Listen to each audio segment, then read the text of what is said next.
अरे कैसन हो झुमरी काकी, किधर को जाती हो? कहाँ जाएंगे बिटुआ, सवेरे से वही काम धंधा है अपने पास तो बस। अरे काम का क्या है, वो तो होता ही रहेगा। आओ जरा इधर तो आओ, गर्मा गर्म चिली चिकन बनाया है, एकदम लटपटा स्वादिष्ट। खुशबू तो ले लो। कारे तू ऐसे ही फंसा देता है। अब खुशबू ले ली है तो मुंह में जो पानी आया है वही पी के थोड़े काम चलाएंगे। ला खिला अपना चिल्ली चिकन। अरे हमारा काम है आपके बिजी शेड्यूल से फुर्सत दिलाकर आपको स्वादिष्ट चिली चिकन खिलाना। ये लो, मजे से खाओ और टिल्लू के गुण गाओ। टिल्लू राम सुबह से अपना चिल्ली चिकन का ठेला जमाकर बैठ गया था। वहीं से गांव का मुखिया बाबू प्रसाद निकलता है और कहता है, अरे देखो तो, सुबह हुई नहीं कि लोगों को अपनी मीठी बातों के जाल में फंसाने का धंधा शुरू हो गया। क्यों टिल्लू सेठ? अच्छा मुखिया जी, आप जरा गलत समझते हैं। ये कोई मीठी बातों का जाल नहीं है, ये है तीखी चिल्ली चिकन का कमाल। खैर आपके पल्ले ना पड़ेगा, कड़वा बोल बोल कर आपकी जुबान भी कड़वी हो गई है। अरे उसको स्वाद नहीं समझ आएगा। ठेले पर खड़े सभी लोग टिल्लू राम की बात सुनकर हंसने लगते हैं, लेकिन मुखिया बहुत चिढ़ जाता है। देख लूंगा तुझे टिल्लू, बहुत गर्मी है ना तुझे इस चिल्ली चिकन की। समय आने दे, तुझे बिन मौसम ठंडा कर दूंगा। बेइज्जती का स्वाद चक्कर और बदला लेने का ख्याल साथ लेकर बाबू प्रसाद वापस अपने रास्ते चला जाता है। आज नहीं तो कल मुझे इस चिल्ली चिकन वाले से बदला तो लेना ही है। अरे उसने मेरी इतनी बेइज्जती जो की है। बाबू प्रसाद को खुद से बड़बड़ाते देख उसका खास सलाहकार मुक्कू लाल उसके पास आकर कहता है, अरे ओ साहब जी, क्या खिचड़ी पका रहे हो मन में? अरे मेरे को भी बताओ ना, मैं आपका खास सलाहकार जो हूँ। अरे वो चिल्ली चिकन वाला धूर्त टिल्लू, वो मुझे बिल्कुल पसंद नहीं। न जाने उसकी दुकान इतनी क्यों चलती है। मैंने भी बहुत कोशिश की ऐसे पैसे कमाने की, मगर मेरा काम कभी नहीं चला। ऊपर से मेरा मजाक उड़ाता है वो पाखंडी। ओए होए, कोई बात नहीं साहब जी, आप बात को समझे नहीं। अरे आपको उसके खिलाफ नहीं, उसके साथ रहना चाहिए, तभी आपका असली फायदा होगा। हाँ है? क्या क्या बक रहा है? फिर से नशे में है क्या तू? हाँ हाँ, इतनी तनख्वाह जो देते हो आप मुझे, दिन रात नशे में ही तो रहता हूं मैं। खैर अब सुनो, आप उस चिल्ली चिकन वाले के पास एक प्रस्ताव लेकर जाओ। उससे कहो कि आपकी दुकान खाली है और वो तो ठेले पर अपना चिकन बेचता है, तो वो आकर आपकी दुकान में अपना चिल्ली चिकन बेचे, बिल्कुल किसी होटल की तरह। हाँ? अरे तू पगला गया है क्या रे? मैं उसे अपनी दुकान क्यों दूंगा? अरे साहब जी, इससे उसका धंधा और बढ़ जाएगा ना, और फिर आपको भी तो फायदा ही होगा। ये एक तरह का जाल है साहब जी, उसकी रेसिपी में कुछ तो जादू है जो लोग वहां खींचे चले जाते हैं। अरे अब वो आपको ऐसे तो बताएगा नहीं ना, हैं? तो उसे यहाँ बुलाओ और चुपचाप उसका चिल्ली चिकन बनाने का तरीका सीख लो। बस फिर उसे दूध में परी मक्खी जैसा निकाल के फेंक देना। अरे वाह रे वाह वाह, क्या बात है, शाबाश। क्या सलाह दी है तूने मेरे को, दिल खुश कर दिया तूने मुक्कू। अरे साहब जी, आप बस अपनी छत्र छाया में मुझे रखिए, फिर देखिए ये मुक्कू क्या क्या करता है। अब आएगा ना मजा, उस टिल्लू की तो मैं घंटी बजा दूंगा। आओ आओ, तीखा चिल्ली चिकन खाओ। कैसे हो टिल्लू महाराज? जैसा कल था वैसा ही आज हूँ। कहो क्या बकने आए हो? अरे बस तुम्हारे ही दर्शन करने आया हूँ। काम धंधा कैसा चल रहा है? क्यों, मैं कोई शिवलिंग हूँ क्या जो मेरे दर्शन करने चले आए? अरे सीधा काम की बात करो, मेरा समय मत बर्बाद करो। हाँ बस यही, तुम्हारी यही कर्म प्रधान बातें तो मुझे यहाँ तक खींच लाई हैं। अरे कितने कर्मठ हो तुम यार, हर वक्त बस काम काम काम। इसलिए मैं तुमसे हाथ मिलाना चाहता हूँ। बताओ, मेरे साथ धंधा करोगे? क्या कहना क्या चाहते हो? देखो, मेरी बड़ी सी दुकान खाली पड़ी है और तुम इतना स्वादिष्ट चिल्ली चिकन बनाते हो, मगर यहाँ सड़क किनारे ठेला लगाते हो। तो क्यों ना तुम मेरी दुकान पर आकर अपना चिल्ली चिकन बेचो, बिल्कुल किसी होटल की तरह। नहीं नहीं, मेरे पास तुम्हें देने के लिए किराया नहीं है, मेरा धंधा ऐसे ही ठीक है। अरे मेरे भोले टिल्लू, मुझे किराया नहीं चाहिए यार, मुझे तो बस तुम चाहिए हो तुम। अरे मेरा मतलब है कि तुम बस वहां चलकर काम शुरू करो। साथ में खूब पैसे कमाएंगे यार, और मिल बांट कर खाएंगे। अब देखो, तुम्हारे पास बड़ी दुकान नहीं है और मेरे पास तुम्हारे जैसा स्वाद नहीं है, तो हाथ मिलाओगे तो हम बहुत दूर तक जाएंगे। हाँ, बाबू प्रसाद का यह प्रस्ताव बहुत अच्छा था और टिल्लू भी पुरानी बातें भूलकर आगे होने वाले फायदे के बारे में सोचने लगता है। ख्याल तो अच्छा है। चलो ठीक है, मंजूर है, मगर ज्यादा फायदा मैं रखूंगा क्योंकि मेन काम तो मेरा ही है ना। अरे हाँ हाँ यार, चलेगा ना, तुम ही तो जान हो इस नए बिजनेस की। चलो, अब मैं तुम्हें दुकान पर मिलता हूँ। जाकर साफ सफाई और सब तैयारियों में भी तो लगना है ना। बाबू प्रसाद की चाल से बेखबर टिल्लू वापस अपने काम में व्यस्त हो जाता है और फिर अगले दिन वो बाबू प्रसाद की दुकान पर जा पहुंचता है।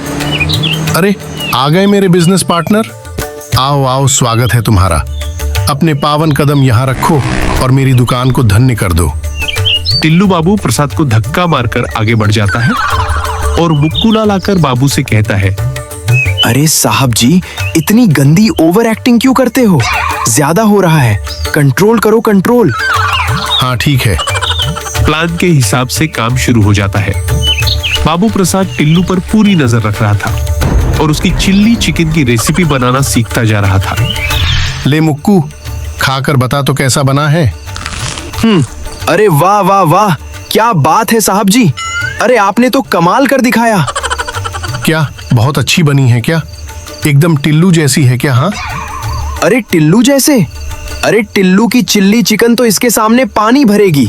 ये बहुत स्वादिष्ट है साहब जी। क्या सच में?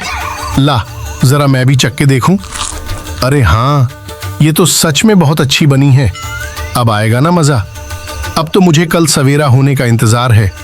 उस टिल्लू से अपने अपमान का बदला लूंगा मैं।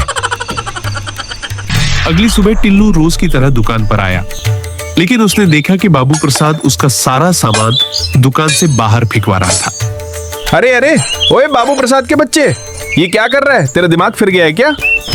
मेरा तो पता नहीं, मगर तेरा दिमाग जरूर फिरने वाला है, क्योंकि अब तेरा दाना पानी यहाँ से उठ गया है। अब मैं ये दुकान अकेले चलाऊंगा। क्या दिमाग खराब हो गया है क्या?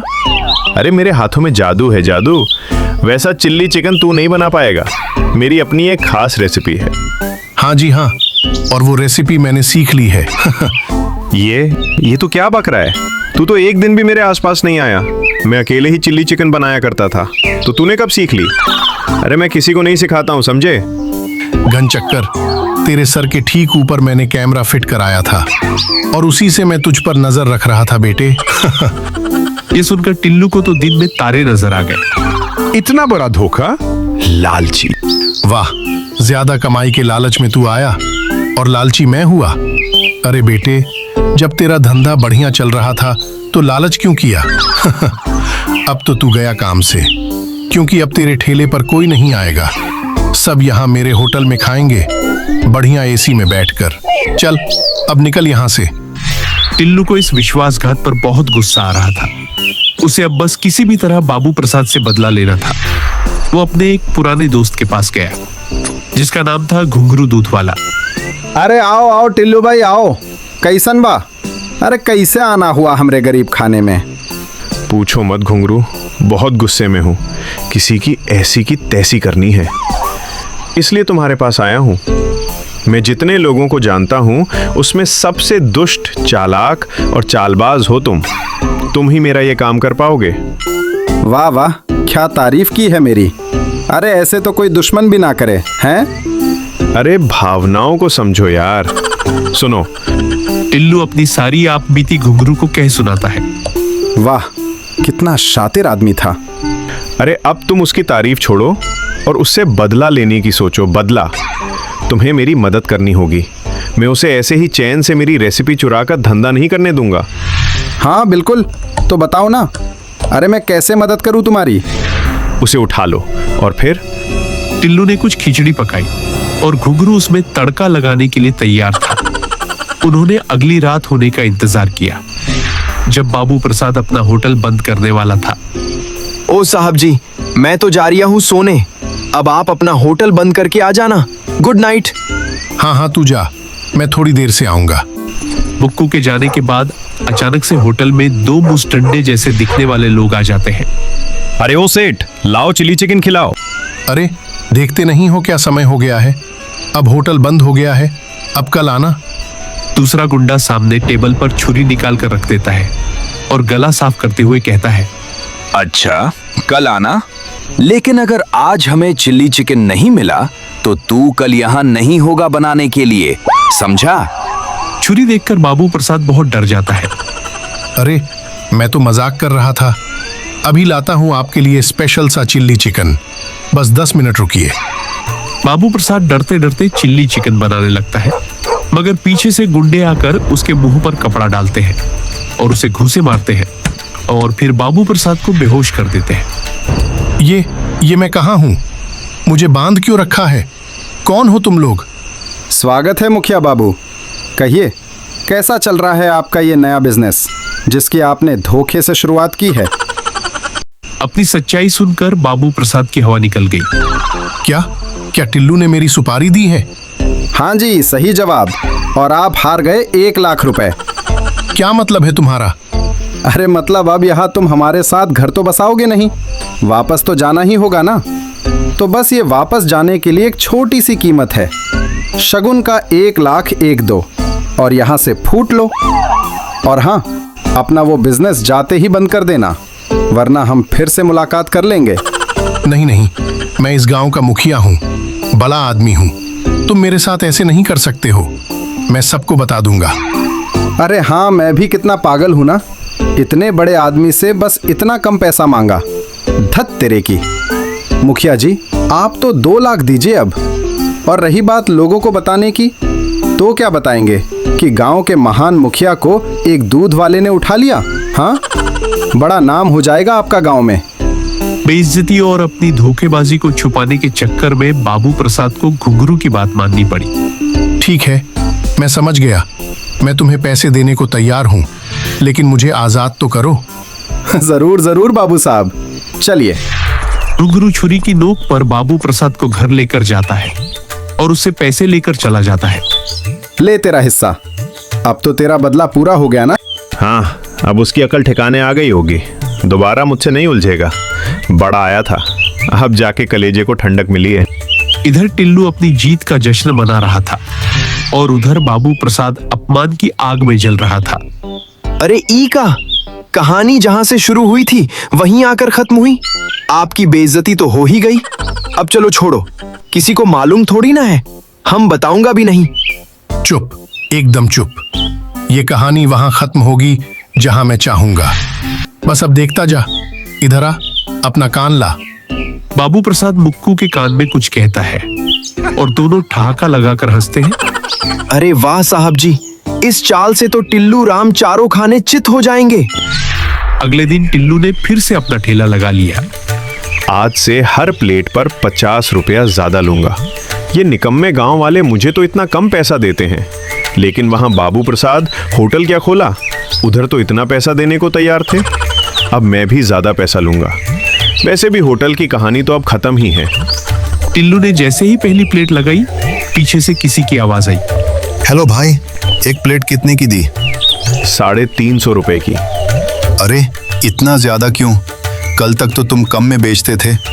हाँ, मगर आज ज्यादा में बेचूंगा। लेना है तो लो, वरना निकलो यहाँ से। धंधे का टाइम है, खोटी मत करो। पुलिस वाला टिल्लू का गला पकड़कर बोला, चल, अब बाकी का धंधा चलकर जेल में करना। अरे माफ करना साहब, मैंने आपको देखा नहीं।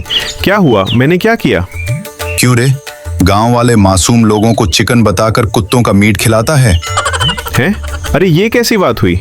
किसने कहा आपसे? ये सब सरासर झूठ है। अच्छा, तो फिर कल ही सरकारी नोटिस आया है कि गांव के सभी कुत्तों को गाड़ी में भरकर ले जाया जाएगा। और आज ही तुमने अपनी चिल्ली चिकन का दाम कैसे बढ़ा लिया बेटा? किसे बेवकूफ बनाते हो? बाबू प्रसाद, तो ये तेरी चाल थी? क्या चाल भाई? क्यों भाइयों, क्या मैं कुछ गलत कह रहा हूं क्या? अरे इसने अचानक से दाम क्यों बढ़ाया, पूछो इससे। हाँ, सही बात है। और ये कुछ दिनों से गायब भी था। बाप रे बाप, न जाने क्या खिला रहा था इतने दिनों से ये। अरे ले जाओ भैया, ले जाओ इसे। अरे इससे तो हमें बहुत खतरा है। कल को तो हमें ये बिल्ली कौवा भी खिला देगा चिकन बताकर। चल जल्दी चल। अरे नहीं नहीं, ये सब झूठ है, मैंने कुछ नहीं किया। साहब आप लो, आप खुद चक्कर देखो, ये चिकन ही है। अरे हट, मैं नहीं खाता। तेरी इतनी मजाल मुझे भी खिला रहा है। तुझे तो 3rd डिग्री दूंगा मैं। पुलिस वाला टिल्लू को घसीट कर ले जाता है और टिल्लू पछताता रह जाता है। बाप रे, लालच ने तो मेरी नैया डुबा दी। इससे अच्छा तो मैं पहले जैसा काम करता था वही भला था। लालच ना करियो बाबा, कभी लालच ना करियो।